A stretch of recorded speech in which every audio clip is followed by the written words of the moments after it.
Hello everyone, good morning, welcome back to Total Football Talks. We're going to look at all the latest news coming out of Manchester United, and there are doozies, plenty of them, and we shall dive straight in with the top story. And we're looking at what Marra has been saying about Rubin Amorim, and it refers to my thumbnail. Has he got the time that he needs to bring Manchester United back to where they need to be? The clock is ticking, and it will be a monumental task in a very short period of time for Rubin Amorim to get this team back, challenge into even the top half of the table. And it's probably not going to happen this season. But we'll have a look at that. We'll have a look at Kobbie Mainoo's contract, where we are with that. A little bit of news on Paul Pogba. A little bit of news on the Crystal Palace player that we're currently looking at, what Paul Pogba's position is, and a little bit on Scott McTominay.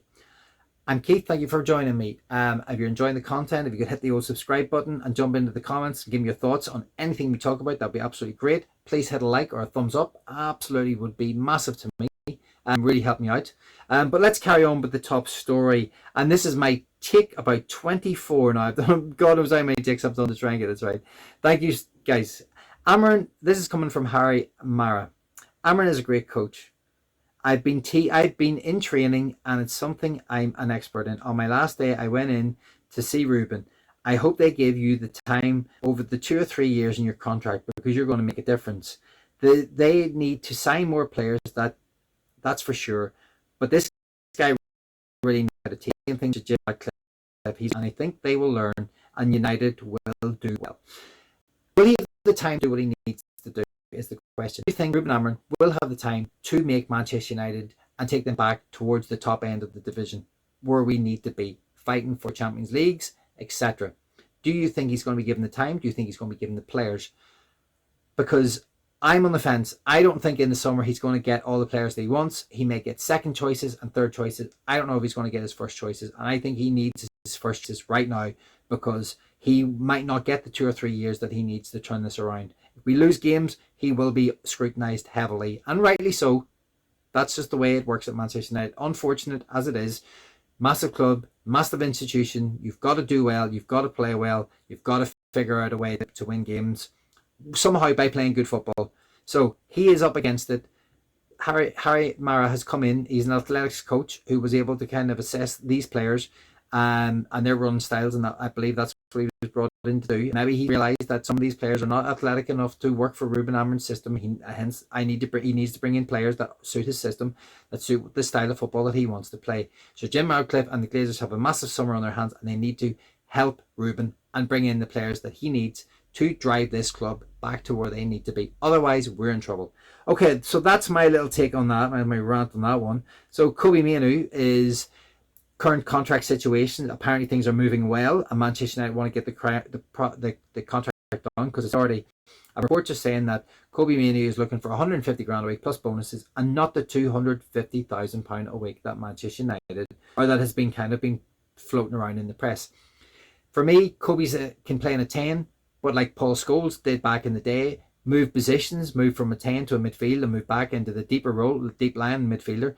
Kobbie could potentially do all those roles, because he's very technical, very skillful, and he's got a certain range of passes. His long pass, I'm not sure about, probably needs to work on it a little bit. That aside, brilliant player, 19, and we should be trying to build a future around him. And I just hope Ruben will see the potential in him, and with a bit of luck, he'll come in and do very well between now and the end of the season.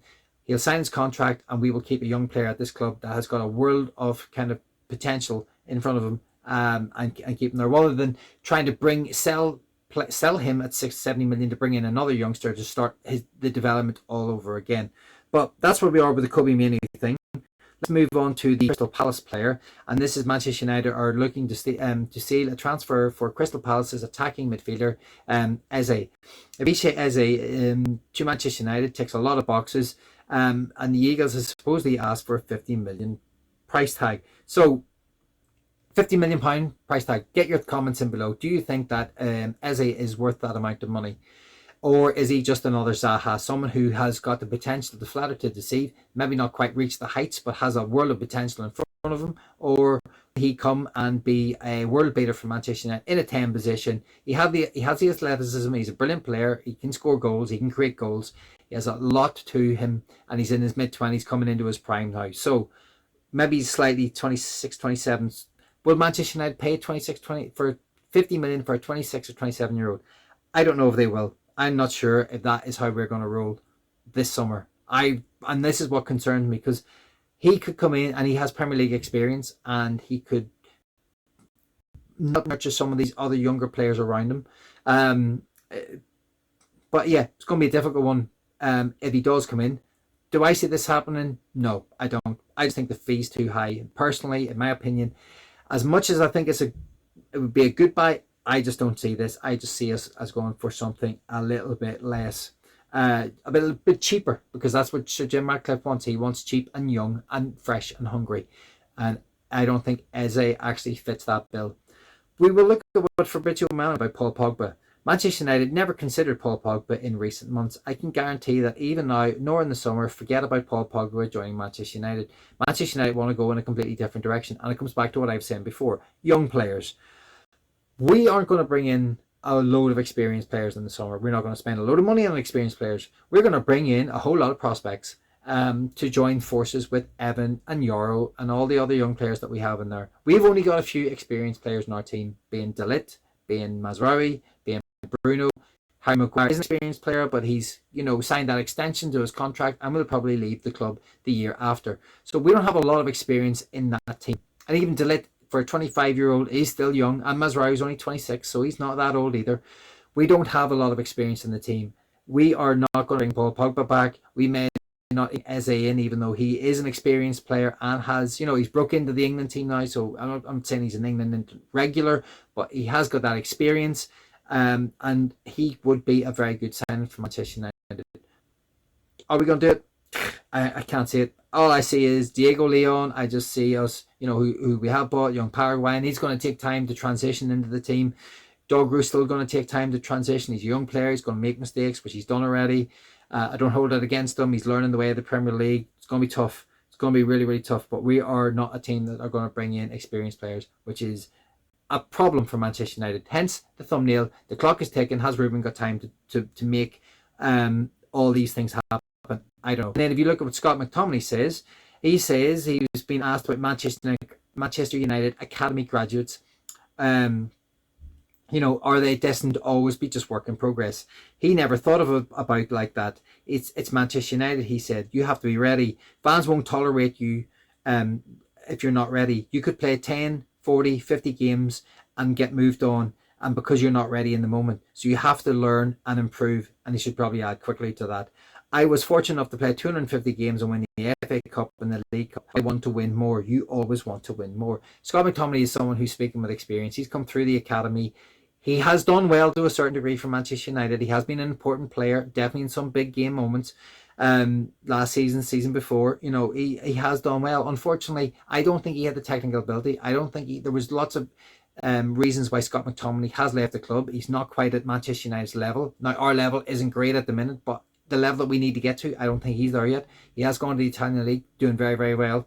Fair play to him. I think that's really well done to Scott McTominay, and very, happy for the lad to have gone on and done very well. But again, it brings back to this issue. Graduates and young players are not going to get the time to succeed at Manchester United. Rubin Amorim is being given a load of graduates to try and succeed with Manchester United. This is the problem. This is what concerns me. This is why I think the issue with time is a massive problem. And then if you just look at what Samuel Luckhurst had to say, and he talks about Elnaga,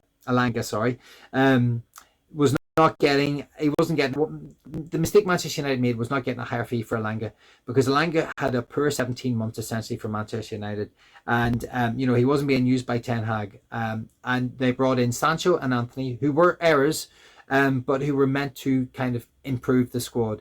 Elnaga went through a long and tough period. He then decided to make the move to Nottingham Forest. He developed into the very good player that he is now, and he will probably carry on to develop to be an excellent player. And fair play to the kid. He's made the right choices for him. He struggled at Manchester United. He struggled under the weight of the jersey. And other young players will do the same thing. I remember Damari Forson came in, and he struggled as well. Very, very gifted young Dutch player. Came in under Ten Hag. He even found it really difficult. It's really difficult to come into this Manchester United team, especially now, and make a difference. And this is what massively concerns me.